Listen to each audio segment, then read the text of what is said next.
Hola, buenas. Estamos en la séptima cápsula de arte.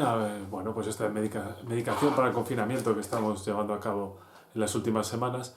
Y bueno, una de las cosas que voy a hablar hoy, lo que voy a hablar fundamentalmente es precisamente del espacio en el que estamos encerrados. Porque claro, em, ahora ya empezamos a poder salir un poco, pero a veces puede ser hasta una excusa, decir, bueno, es que no puedo estudiar, no puedo trabajar, o si no, salgo a la calle. Bueno, la historia del arte está llena de ejemplos que dicen lo contrario, y vamos a ver un poco eso. Vamos a ver diferentes talleres y diferentes lugares, pues una brevísima selección en esta, porque estamos en este formato cápsula, de localizaciones donde artistas elaboraron gran parte de su obra. Empezamos con Pablo Picasso. Picasso en el año 31 tuvo el encargo de Ambroise Vollard de ilustrar la obra de Balzac, que es de 1831. Además fue justo 100 años después, en 1931, le encarga hacer unas ilustraciones del cuento La obra maestra desconocida. Y de ahí surgen esos grabados que además tienen mucho que ver con todo lo que quiso Picasso luego desarrollar en su obra pictórica, es decir, los nuevos planteamientos de la idea de belleza, ¿verdad? Bueno, pues Picasso, a raíz de eso, posiblemente por eso, busca un estudio en el año 36 y da con el edificio en la calle de los Gran Agustins, en París, en el centro de París, lo que era un hotel, pues consigue alquilar dos plantas del edificio para poder trabajar, y es justo el edificio donde ocurre la historia del pintor Fraunhofer y que escribe Balzac.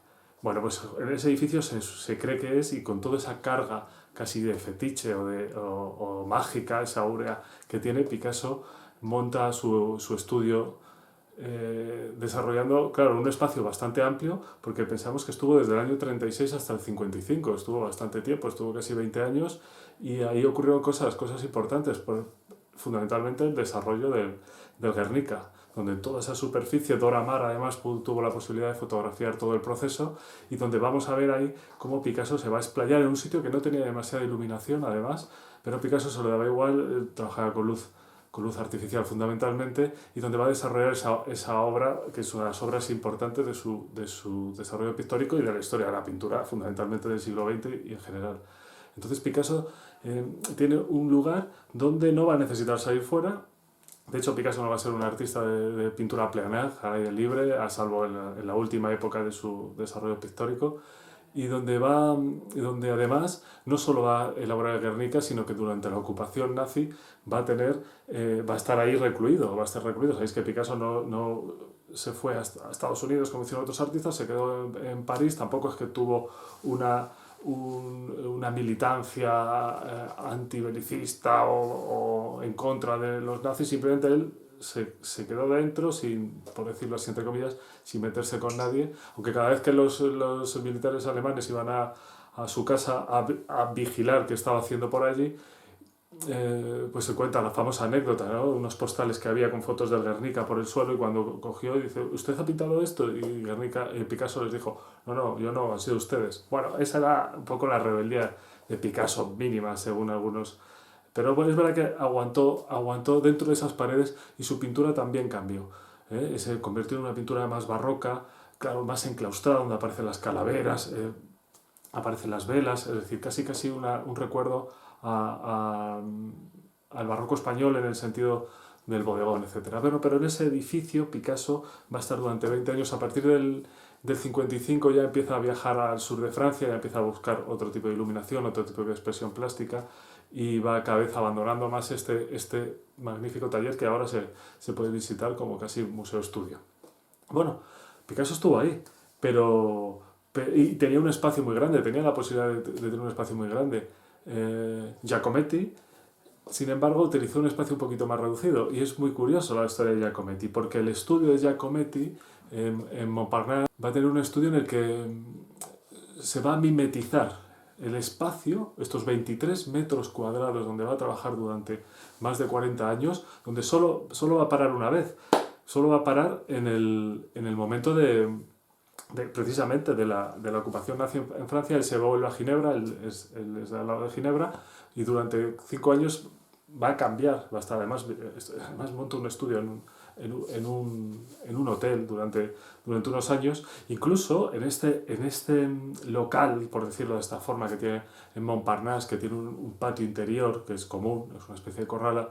Ahí va a enterrar algunas de sus esculturas para que los nazis no se las lleven en su ausencia, y luego cuando vuelve las desenterró y las recupera. Pero lo interesante de esto es cómo ese espacio físico es prácticamente la prolongación de su obra, la prolongación de su personalidad.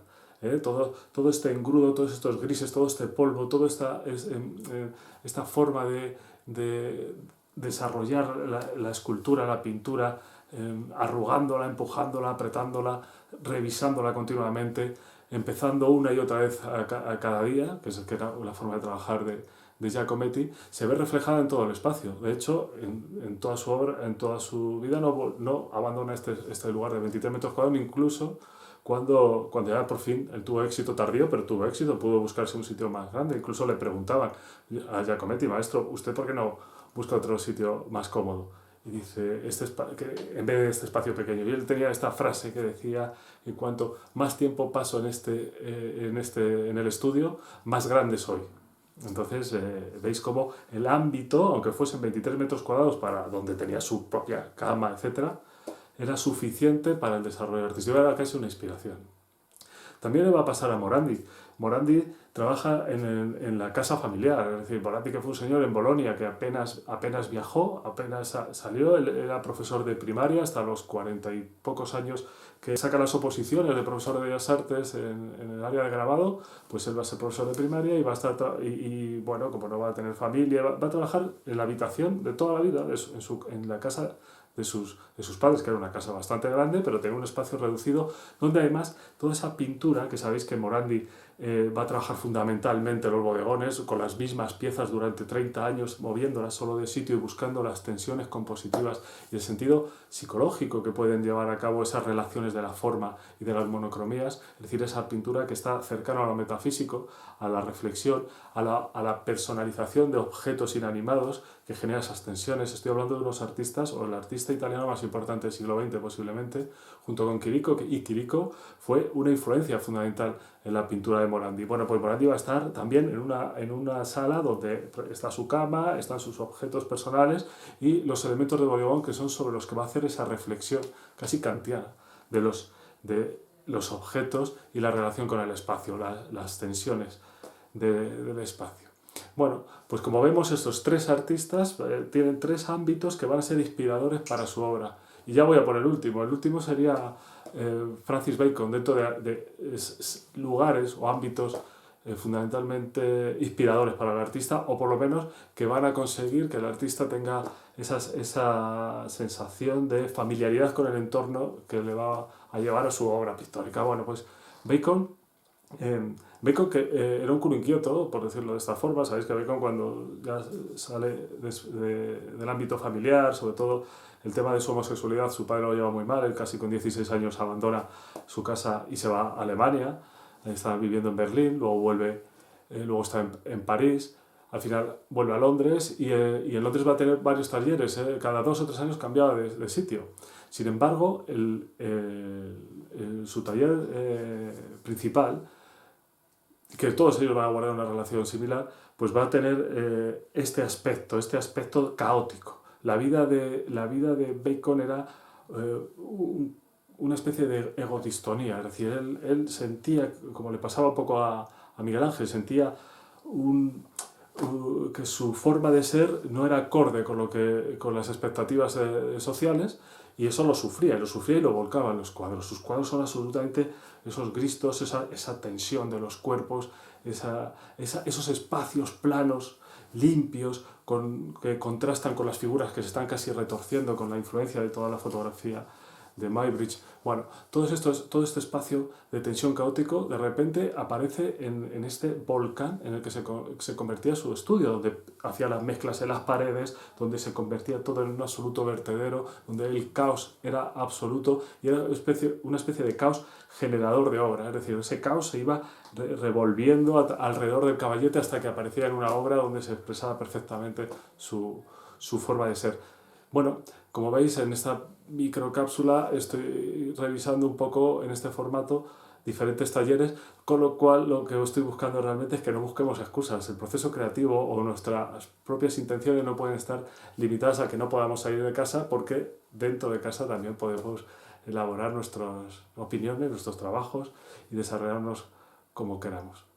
Un saludo y hasta la próxima cápsula.